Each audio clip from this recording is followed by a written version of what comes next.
क्योंकि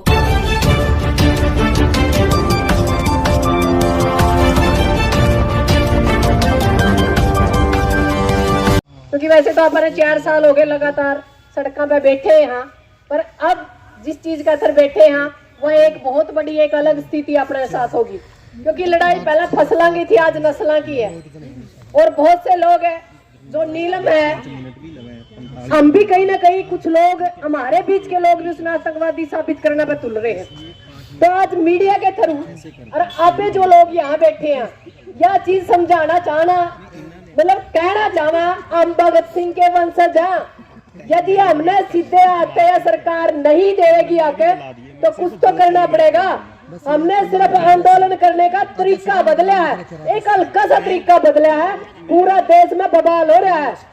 तो आप जो संसद और विधानसभा के अंदर जो लोग बैठे हैं उनको हिदायत है, कानून बनाने के लिए आप लोग भेजे हो तो कानून हमारे लिए बनाओ, ना कि हमारे खिलाफ।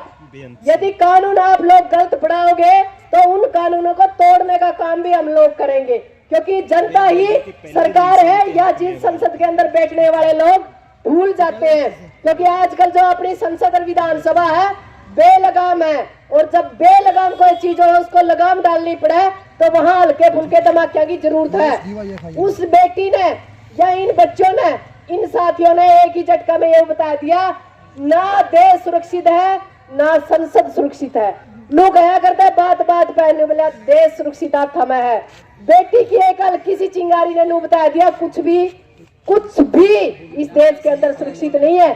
सोचने की बात है, जब संसद भी सुरक्षित नहीं तो हम लोग कहाँ सुरक्षित हैं। और जो शिक्षा है वह शेरनी है, दौड़ेगी। ये लोग मंदिर पे, मस्जिद पे, मंदिर के अंदर कमा निवला आजो आपने निवला विजिट करावांगे फ्री में। हमने मंदिरा की विजिट करने की जरूरत नहीं है भाई, हमने तो हमारे खेत खलिहान, खेत घर गांव हमारे मंदिर है, हमने डमरा की जरूरत नहीं है। हम तो मिट्टी के ही बने हुए हैं, मिट्टी की ही पूजा करते हैं। हमें राम मंदिर की जरूरत नहीं है, हमें शिक्षा की जरूरत है, हमें सुरक्षा की जरूरत है, हमें आजादी की जरूरत है। जो भगत सिंह ने सपना देखा था, जो ये गैर बराबरी है इसको खत्म करना है, या आर्थिक दूसरी लड़ाई है, इसको हम लोग लड़ेंगे। और मेरी आप लोगों से निवेदन है कि हम जहां भी बैठे इन लोगों का प्रचार करें। जो हमारे विपक्ष है वो प्रचार करते हैं आतंकवादी है, हमने ये प्रचार करना, हम क्रांतिकारी हैं। और यदि सीधी आंगली का घी नहीं निकले तो टेढ़ी करने जाना है, तभी सरकार का समझ में आएगी कि हाँ आज भी ये अम्बेडकरवादी है। हम संविधान को बचाने की कोशिश कर रहे हैं, हम लास्ट लोग हैं जो लड़ रहे हैं और इस संविधान को बचा पाएंगे। वरना अगली जो हमारी नस्लें हैं वो तो ट्विटर फोन के अंदर है, उन लोगों को नहीं पता देश के अंदर क्या हो रहा है। तो हम दोबारा से आप लोगों का बहुत बहुत धन्यवाद करते हैं कि आप हमारे कर्मस्थली पे आए और इस आवाज को बुलंद किया।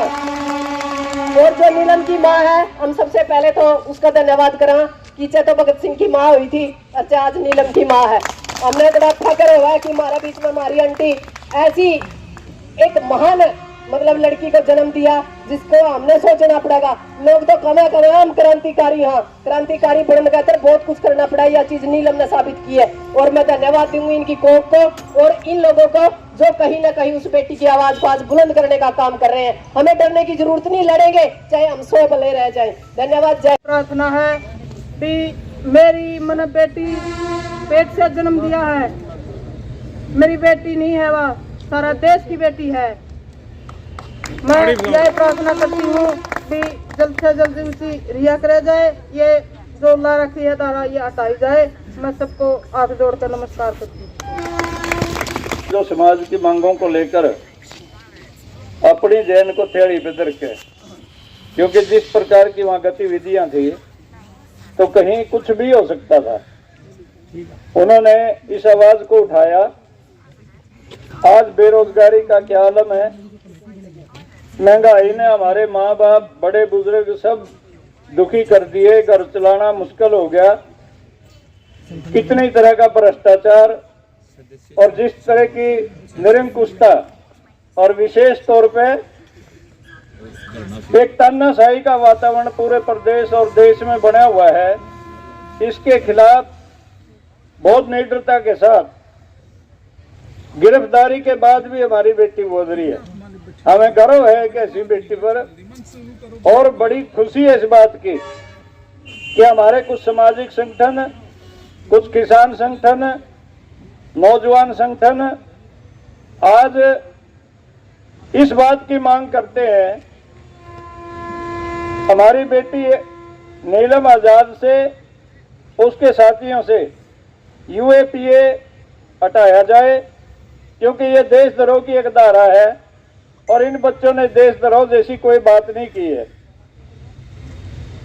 और दूसरा, इनको रिहा किया जाए और भविष्य में जो मुद्दे इनने उठाए हैं, चाहे वो बेरोजगारी के हैं, चाहे महंगाई के हैं, चाहे तानाशाही के हैं, देश से संविधान को खत्म करने की है, शिक्षा स्वास्थ्य के हैं, उन मुद्दों पर सरकारें गौर करें। लेकिन मेरी एक अपील है साथियों से, भाई पत्रकार साथियों की मजबूरी, हमने खड़े होना पड़ेगा, आपकी कवरेज करनी है। जो साथी इस प्रोग्राम में शामिल होना है, हमने जहां भी जगह मिलती है बैठ जाए, खड़े ना रहे। माता बहना ने मीडिया में तुम ले सकता खड़ा के राम राम। जो साथी अलग अलग जन संगठनों से आए हैं, उनसे अनुरोध एक बार अपना चैनल में नाम लिखवा दे जिसने बोलना है, तो आप उनको यहाँ पे टाइम देंगे, क्योंकि टाइम शब्दों में निंदा करते हैं उसकी। उसके ऊपर जो यूएपीए की धारा लगाई गई है उसको हटाया जाए और हमारी बेटी को रिहा किया जाए। सारे समाज को साथ देना पड़ेगा, सभी संगठनों को साथ देना पड़ेगा और खासकर महिलाओं को बिल्कुल आगे बढ़ चढ़ कर भाग लेना पड़ेगा इस काम में। मेरी ये सोच है, जब एक बेटी छोटी से लेके बड़ी होने तक अपनी इज्जत तो बचाते बचाते इस मुकाम तक पहुंचती है, उसे फिर रोजगार नहीं मिलता है, उसे अपनी इज्जत बचा के रखनी पड़ती है। शब्दों में निंदा करते हैं उसकी। उसके ऊपर जो यूएपीए की धारा लगाई गई है उसको हटाया जाए और हमारी बेटी को रिहा किया जाए। सारे समाज को साथ देना पड़ेगा, सभी संगठनों को साथ देना पड़ेगा और खासकर महिलाओं को बिल्कुल आगे बढ़ चढ़ कर भाग लेना पड़ेगा इस काम में। मेरी ये सोच है, जब एक बेटी छोटी से लेके बड़ी होने तक अपनी इज्जत तो बचाते बचाते इस मुकाम तक पहुंचती है, उसे फिर रोजगार नहीं मिलता है, उसे अपनी इज्जत बचा के रखनी पड़ती है। जैसे हमारी खिलाड़ी पहलवानों को देख ले, 1.5-2 महीने की